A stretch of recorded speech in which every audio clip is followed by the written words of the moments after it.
Good afternoon. My message is not just for the couple, it's also for all of you, married or single up to now. Just remember that marriage is ordained of God. Marriage is the creation of God. And who can tell better how to live with each other? It's God also. Not the Congress, not the Senate, or not even any lawmaker, or even your barangay chairman advice will not be effective.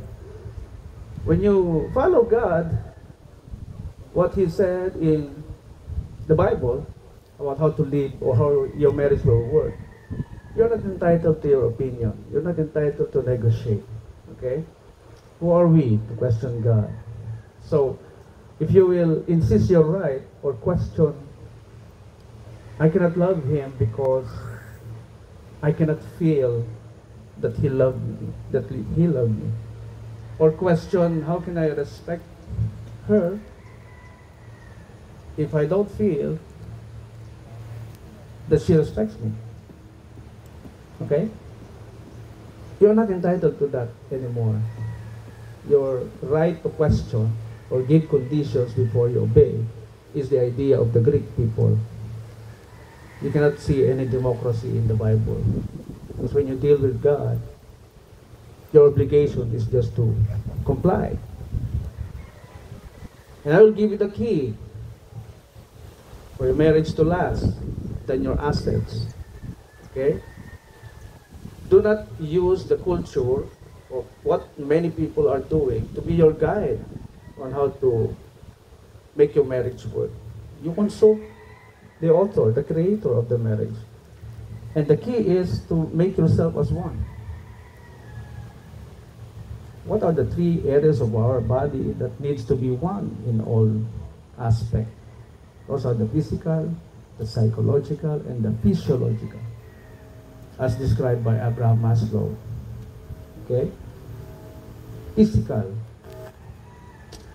You cannot be living separately, working overseas, or whatever.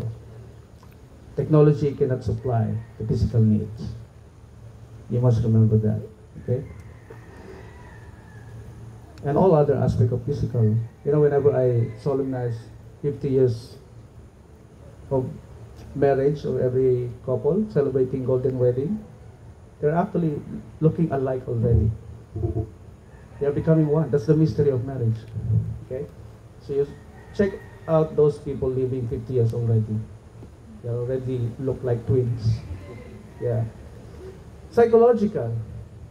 You must come to a point that you think logically as your husband also, as your spouse, as your wife.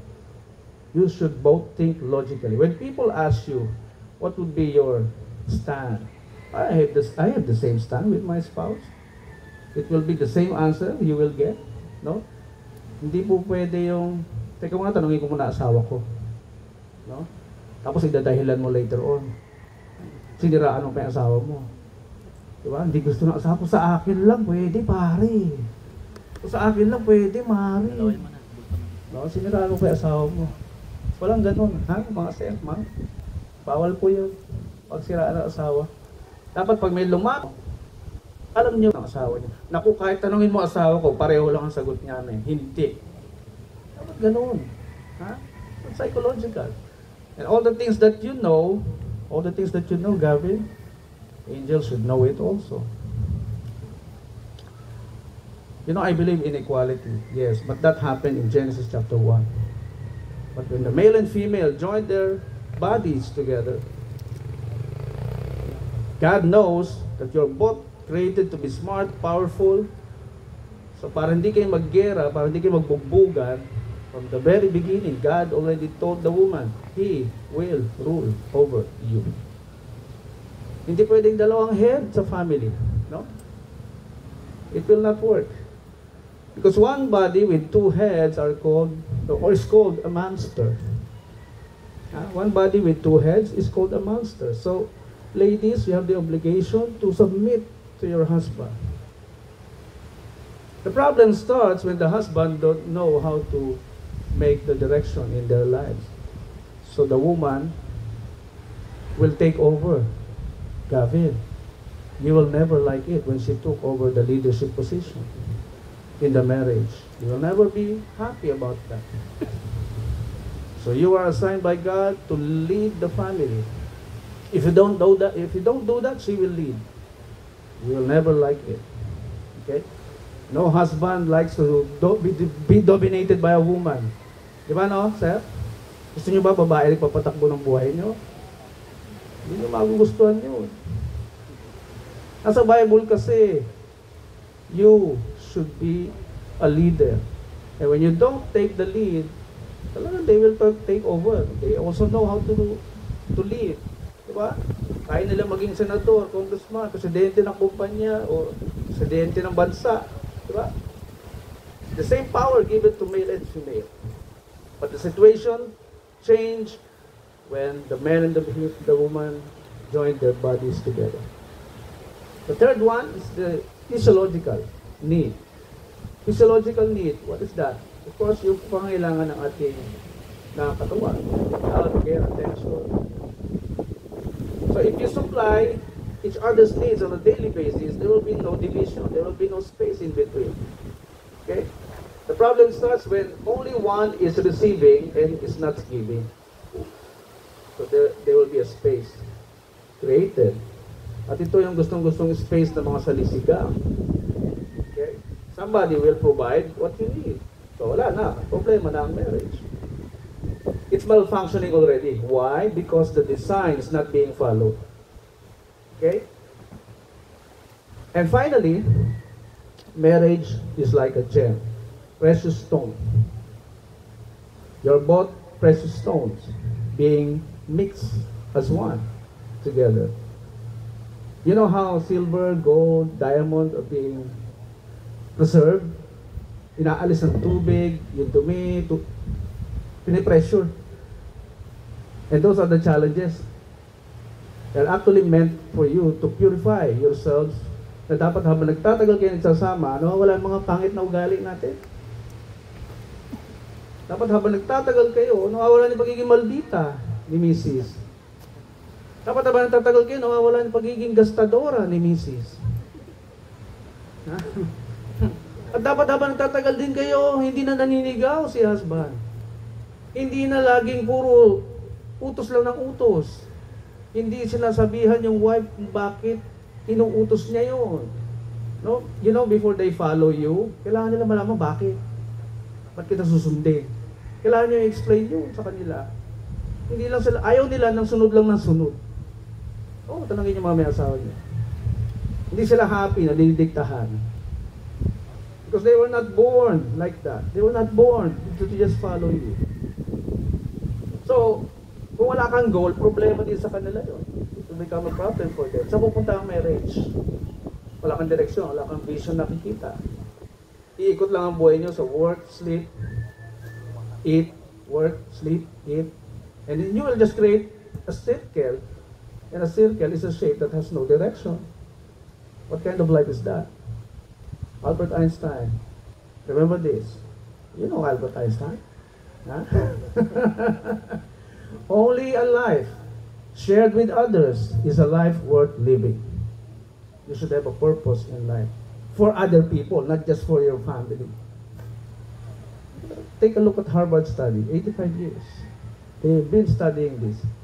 Na yung mga humahaba ang buhay daw are those who invested in a relationship. Sa asawa, sa mga anak. Hindi nyo dapat ini-stress ang isa't isa. Dahil ang mga natutulog yung sakit, gigisingin niya the moment na stress kayo. Hindi mo inaaway yung kapatid mo, hindi mo inaaway yung pamilya mo. You don't fight, lalo na with your spouse. Telling your spouse, mas magaling ako sa'yo, mas mahusay ako sa'yo. Walang ganun. Dapat pantay na nga eh. Try your best to combine your three parts of your body, described by Abraham Maslow. Pag-iisay niyo talaga yan. Okay? Kaya nalulungkot ako na ang culture natin sa Pilipinas, so I'm very sad. Nobody believes in perfect marriage anymore. Why? Because what they see is what they get. This is our problem. When you believe more on negative things than positive things, It will never happen to you. Anything that you don't believe with, you will never make any effort to achieve it. Right? You're very negative about it. You'll never do any effort about it. So you'll never experience it like others. They're just silent. Why? Their lives are economically blessed. That's also part of the study. And life is longer than the single people. Married couples' life are longer than the single people, as long as they are doing the right thing. What? Following the design of the marriage by God. Okay? Without complaining, without questioning. When God said, respect your husband, just respect. Huwag makipagsagutan. No? Kaya nga ayaw ng Diyos yung bangayan eh. Alam niyang parehong powerful, so kailangan bumaba yung isa. But Apostle Paul later on said, magpakumbaba din yung lalaki pag may kasalanan. You should also learn how to say sorry. Okay.